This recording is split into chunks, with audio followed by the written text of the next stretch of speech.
One hollow plastic pumpkin, a can of orange spray paint, Great Stuff or Loctite spray foam, and a spray bottle with black acrylic paint and water mixed together. I picked up this 10-inch jack-o'-lantern from Home Depot. I specifically chose a carved design so I could see the interior of the pumpkin. Choose whatever size you would like. Just be sure that there's a clear and defined negative shape of the pumpkin within. This will all make sense in a moment. This particular pumpkin has a perfect straight seam that I'll be using to cut this in two. You could use a Dremel tool for this, or maybe even a handsaw. For mine, I'll be using an angle grinder, and this will serve as our mold. So I was able to get a nice straight cut. It's not perfect by any means, but good enough for what I'll be using it for. And I used duct tape to cover up this hole where the light bulb assembly goes, just to keep any foam from leaking out. I realized once I started spraying the foam for my first attempt that this would most likely cause an issue when trying to remove the foam after curing. After that failed try, I went back with a razor blade to remove that round ridge. I then added duct tape back to both sides. Now that we have a smooth surface here, we shouldn't have any issues with the foam catching on anything when removing. So the first thing you're going to want to do is spray the entire interior with water. I'm using a spray bottle. You could use a hose or just pour water into it and dump it back out. This will help serve as a mold release, but also will add a thin skin on the spray foam once it starts to cure. This will make the foam slightly pliable and help in working it into the mold. I decided to use Loctite foam instead of Great Stuff. I found Loctite gives you a bit more flexibility to shape it into the mold as it cures than Great Stuff does. I lay down the foam in a top to bottom back and forth pattern like you see here. Don't worry about small gaps. The foam expands and fills as it cures. We'll also be flattening it out by hand once it starts setting. I chose to leave a slight gap on the bottom of this one since we'll need an opening to place our flicker candle when complete. This way we're not wasting foam by cutting it out later. Next, I'm going to spray the foam again with water. This speeds up the curing process and adds a slight skin to the foam, allowing us to work this into the mold by hand. I do like to tap the mold on a hard surface just to fill some of those gaps and even it out a bit. So after about 10 minutes or so, the foam should start getting firm. Be sure to wear gloves. If this gets on your skin, it's very difficult to get off. You want the foam to feel pliable but not sticking to your glove.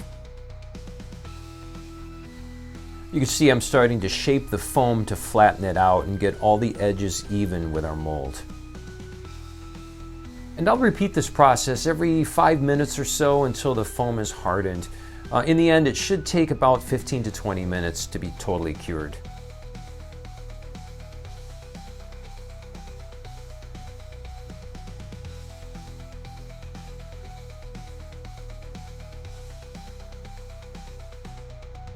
Now that the foam has hardened, I'm going to be pulling the foam from the mold. Just be careful not to tear the foam. Take your time here. I like to start at the bottom and leave the stem until the very end. Notice how the foam is still bendable at this stage. You can use this to your advantage by changing the shape ever so slightly to add variations if making multiple pumpkins.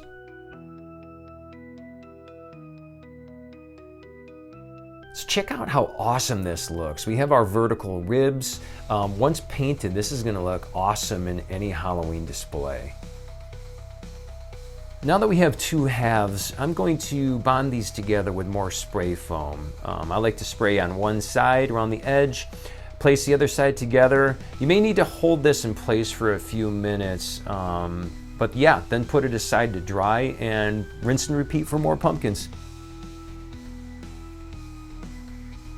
After the foam cured, I used a razor blade and a little sandpaper to clean up the seam line. I intentionally gave this pumpkin a slightly different shape than the others. The others I've made so far have all been more round, so I wanted to mix things up. For paint, I happen to be using Rust-Oleum Rustic Orange. This is a satin finish. Feel free to use whatever orange paint you'd like. I think this looks awesome if you do want to use this one. So this is what we have so far. That orange really pops, but I'm going to add some depth by using that mix of black acrylic paint and water. First, I'm going to use a paintbrush to accent the vertical ribs of the pumpkin.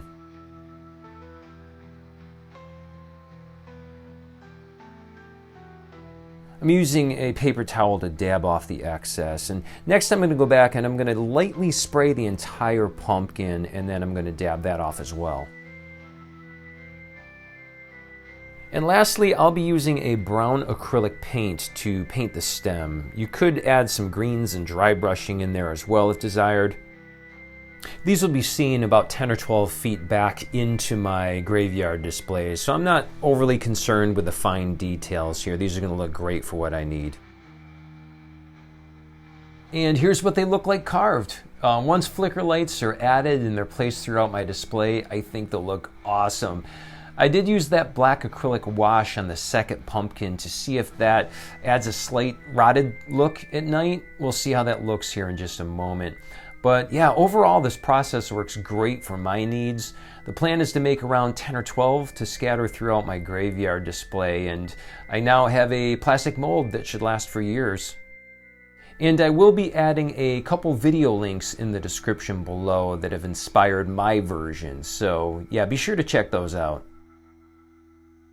So here they are at night. I could not be happier. I think they look amazing, and they really bring that Halloween element into the graveyard. Here's that pumpkin that I added the acrylic wash to around the eyes and mouth. I think I like it better without.